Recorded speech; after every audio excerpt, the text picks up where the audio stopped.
नमस्कार, कोल्हापुरी खाद्य संस्कृतीमध्ये मी राजश्री तुमचं स्वागत करते। आज आपण बघणार आहोत कांदा बटाटा मिक्स भजी। चहाबरोबर खाण्यासाठी अशी भजी नक्कीच तुम्ही ट्राय करून बघा, नक्कीच तुम्हाला आवडतील।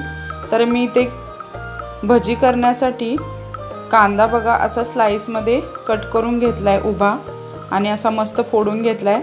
मी एका बाउलमध्ये काढते। आता बटाटा एक बटाटा घेतलाय मी किसून, जाडसर असा किसून घेतलाय।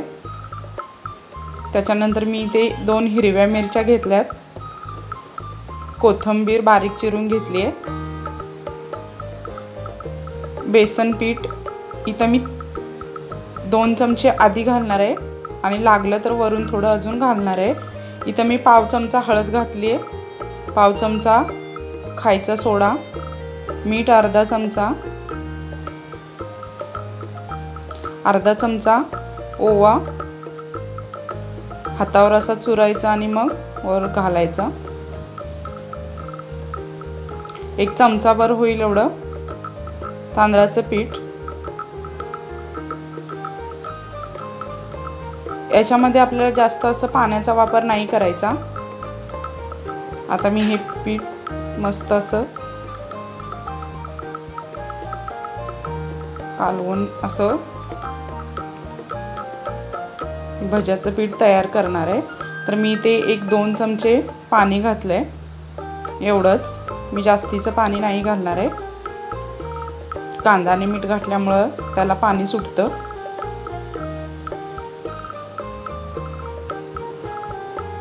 तर मी इथे वरून 1 चमचाभर बेसनचं पीठ परत घातलंय।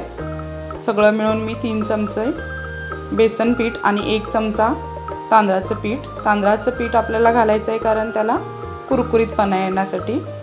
इथं मी गॅसवर कढई गरम करायला ठेवली होती आणि तेल गरम करून घेतलं। तेल गरम मिडियम हीटवर फ्लेम करून घेतली आणि त्याच्यामध्ये मी असे छोटे छोटे भज्याचे गोळे सोडलेत। एका बाजूने असे मस्त लालसर असे भाजून घ्यायचे आणि मग पलटून घ्यायचे दुसऱ्या बाजूवर।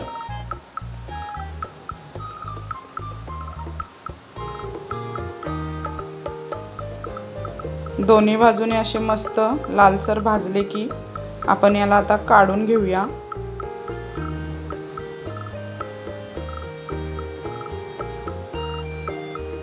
मी आता इथे बाकीची भजी अशी पटपट करून घेते।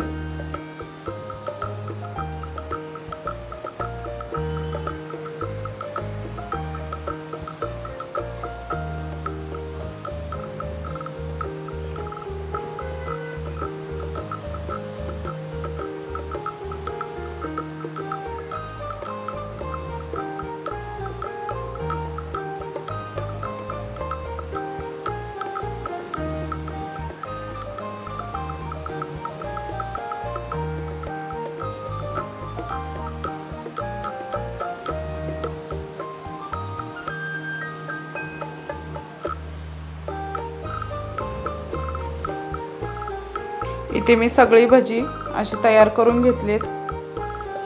आपली भजी इथे तयार झालेत, कांदा बटाटा मिक्स भजी। तुम्ही फक्त कांद्याची भजी करण्यापेक्षा त्याच्यामध्ये थोडा बटाटा किसून घालून बघा, एवढी भारी होतात की काय बघायलाच नको।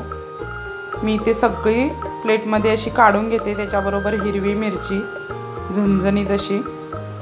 तर माझी रेसिपी आवडली तर लाईक करा, शेअर करा, चॅनेलला सबस्क्राईब करा। धन्यवाद।